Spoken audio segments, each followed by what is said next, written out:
joining me now, he's the executive director of the Indiana Libertarian Party. Chris Spangle, welcome to the Gary Snyder Show. Hey, Gary, how are you doing? I am doing excellent. And yourself? Oh, fantastic. It's a sunny day, and I'm never unhappy on a sunny day. Obviously, you're in a different part of the state that I'm in right now. Well, I'm in Indianapolis. I'm driving around 465 right now. So Let me ask you this. How is it ever a sunny day driving around 465? Well, speed limit's 55. I don't even know what the speed limit is, but I know I'm not going that. So I'm through construction zones, and, I take it easy. I drive slow. I don't want to cause any problems. Don't get any tickets, anything like that. So I can tell you, I used to work at Merrill Lynch. We started off on 116th Street and then moved down to 96th Street. There is nothing happy about that drive down through there. No, I live in Greenwood on the south side of Indianapolis. I was born and raised in Plainfield out by the airport, and anything I can do to avoid the north side and Castleton and Fishers, it's I don't know how those people do it up there. God bless them. Well, I want to start with you. I guess first of all, you guys put on a great event, almost a couple weeks ago with Governor Gary Johnson coming to town. Just take a few minutes and reflect upon that event that you guys did. Oh, it was fantastic. We had several, 2 or 3 cycles ago, that was probably the last time we had a presidential candidate come through, and it was at like a diner in Richmond, and there weren't a lot of people.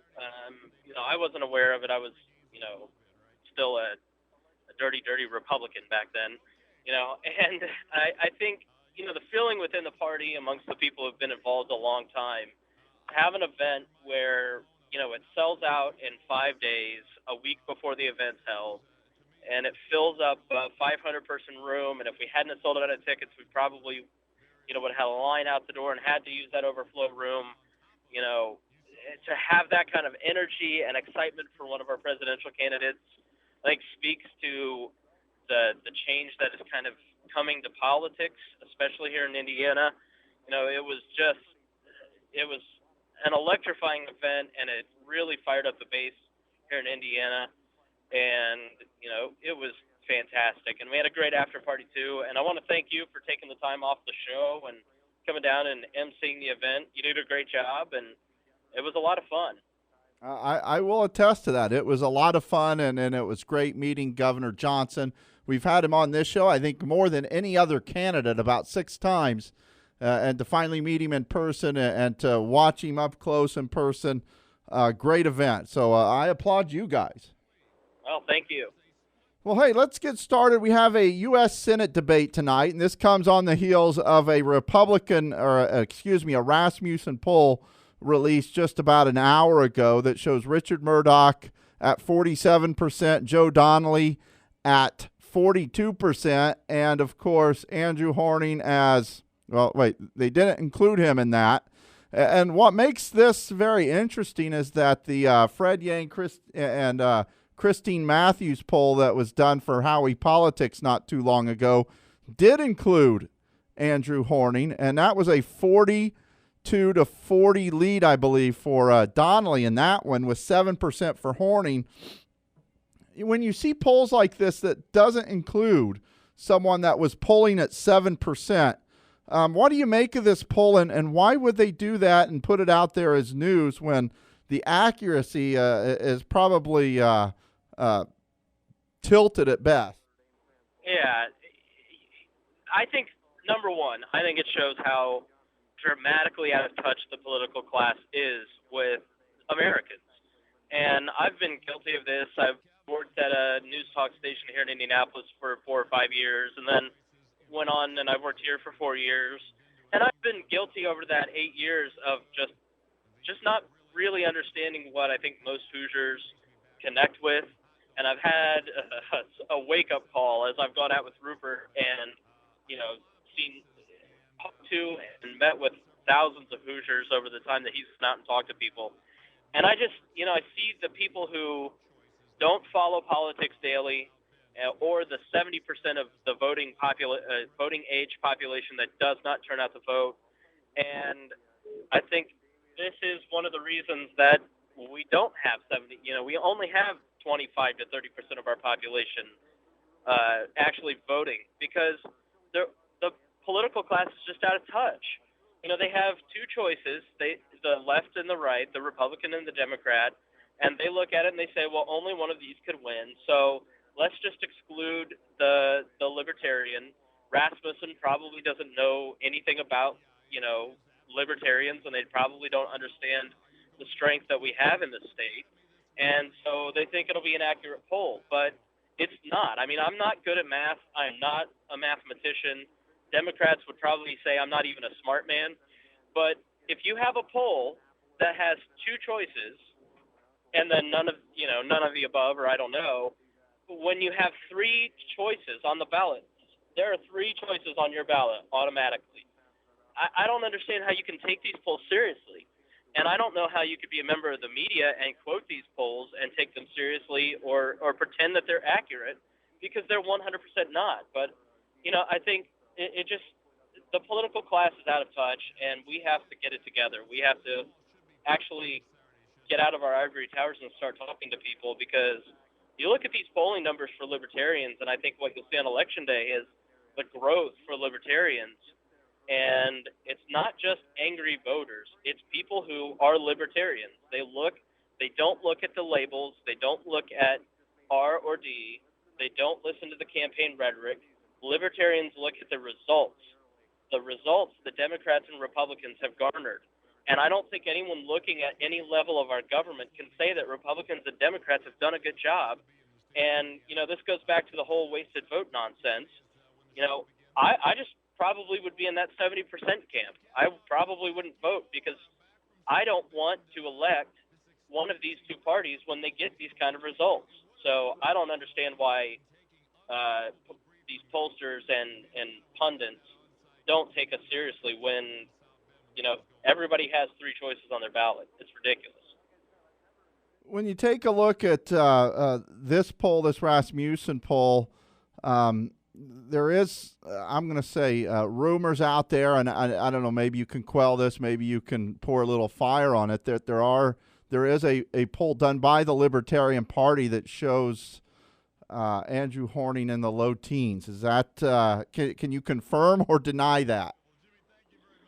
I can't tell you any numbers. I honestly, I'm not the one doing the poll. I don't have access to the poll, so I can't confirm or deny at this time any of that. So, but I would say that Abdul is usually a very smart man who knows stuff before even I know it.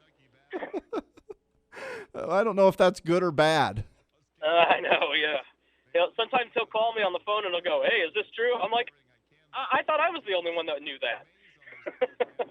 So. Well, what do you expect from tonight's debate? You're going to have three men up there: Andrew Horning, Richard Murdoch, and Joe Donnelly, all vying to be Indiana's next U.S. Senator, depending on what poll you believe. My guess is it's a very tight race, and Andrew Horning probably polling a lot better than Libertarians usually have. Is this going to be a contest where maybe Donnelly and Horning are beating up on Murdoch a little bit? No, I mean, I think a lot of people know Andy. Andy has, 4 years ago when there was a poll done in the governor's race, he had 17% name ID, which was higher than the Democratic nominee at that time, Joe Long Thompson. Now, so I think a lot of people know what Andy's about, and Andy's just going to reaffirm that. You will not often find a Libertarian candidate that will go after, a specific candidate. They may go after the two-party system or the results that the two parties get. But I think you'll be hard-pressed to hear Andy actually go after Murdoch or Donnelly specifically on issues. That's just – I don't know what it is. It's in the Libertarian DNA. They're genuinely nice people, so they – like Rupert is not going to go after Pensagreg. He just cannot do it. So I think it'll be interesting to see at what level Donnelly and Murdoch go after each other. And that's often when Libertarians can kind of pick up a win in a debate with a lot of independent voters, is that how nasty that gets. Dan Coates and Brad Ellsworth 2 years ago just went after each other all the time, and it was nonstop, and it turned off a lot of voters, and it really helped Rebecca Singh Burris at the time. So I'll be interested to see how, there's no doubt that it's going to take place. These two are going to start bickering with each other like an old married couple, but how intense is it, and and how nasty will it get? Maybe it doesn't. Maybe I'm wrong. I mean, it's happened before, once or twice. Yeah, I say that too. My wife likes to remind me that it's more like 10 times that. But, when I take a look at the campaigns, and I'm going to look at the Murdoch campaign, he's been hiding out. He's been not doing a lot of public events. His handlers are keeping a tight rein on him, putting tape over his mouth, something like that. I go onto Twitter. I see, the Murdoch campaign tweeting at least 10 times the rate that they have in the past. A lot of negative stuff coming from the Murdoch campaign and their surrogates. It kind of reminds me a little bit of those last 2 or 3 weeks of the Lugar campaign back in the primary. Do you get that feeling at all? Yeah, and I think that's who they are. They like to complain about Andy Horning being in the race because he might be a spoiler, and really maybe they ought to look at their own behavior. I just think it boggles my mind how, Republicans call libertarians irrelevant until they need libertarians to blame for their own failures. And I just look at the way that campaign has been run, and I think it's just one of the reasons that percent doesn't want to vote. You have a candidate who doesn't want to interview for his job. He doesn't want to talk to voters because he's afraid he might say something stupid, so he just says nothing. And that's not fair to voters. I don't think a lot of people across the board, despite the fact that Murdoch has run for office 9 times, I don't think a lot of people really know what Richard Murdoch is about. And I think they ought to know. I think Donnelly, if you live in Evansville, I don't think you have any clue who Donnelly is. And, voters need to hear an honest discussion of what these guys are going to do, what their philosophies are, what influences them. And instead, I think what you're going to hear is a lot of mudslinging. I think you're going to hear people just sitting there thinking about how the other guy thinks and you should elect us. And, as a person who advises a lot of campaigns and talks to a lot of candidates, I just always tell libertarians, talk about what you do, what influences you, what you believe, because they know why they don't like Republicans and Democrats. They need to know why they like you. And that really probably should be the way that all 3 of these candidates handle it tonight. But we'll see. I don't know. I don't think they're going to take my advice. So. Well, while we do have you on the phone here, I want to look ahead a little bit to Wednesday night's debate and the governor's debate. What can we expect from that again, especially with John Gregg and Rupert's strong performance in the first one, and to be honest, Mike Pence's poor performance? Yeah, I expect Pence will probably come out with a little more passion. I'm sure they had him, practicing, smiling a little bit more. And I think you'll see Gregg kind of ratchet up his attacks just a little bit more. I think that's what grabs headlines. That's the media hook, is how much do Gregg and Pence go at each other. And so I think you'll see Gregg probably go after Pence a little bit more. And I think you'll expect Rupert to talk more about what Rupert believes in, more about educational reform, bringing back vocational training, and a lot of the other issues. I mean, it's just the same with the Senate debate. Go back and talk about what you believe, why you're running, why you think you'd be the best candidate, and spend less time on the other guy. And, but unfortunately that doesn't grab a lot of media headlines in this day and age. So you've got to be combative, and you've got to make it like some kind of nerd sport. Who won the nerd Super Bowl? It's just ridiculous. So it's not. Politics is not entertainment. It's not a sport. It costs way too much money and way too many lives for us to treat it like that. But, that's why we don't try and go after other candidates. We just try to stay above it and talk about what we care about. When I take a look at the Libertarian candidates, especially in this U.S. Senate race, I shouldn't say that. I'll say both in the U.S. Senate race, the presidential race, and the governor's race. There's only one party, one set of candidates that seems to be telling the people what they actually believe in, what they're going to do. And that's Governor Johnson, that's Andrew Horning, and that's Rupert. The other, the Republicans and the Democrats, this race, they're just trying, it seems to me, to keep their mouth shut and try not to say anything that's going to hurt anyone's feelings, I guess. Well, and I think you've heard Andrew Horning talk about it, and you'll probably hear him talking about it tonight. These guys spend a ton of money to get a job that pays very little. Rupert talks about $20 million between the two candidates spent on a job that pays $100,000. And that comes with strings. So you want to say as little as possible to offend the people that you need to pay back. And that's why you have very carefully orchestrated campaigns, and you don't want to go out and talk about issues that, I just find it disgraceful. And as a third party, we're not beholden to any of that.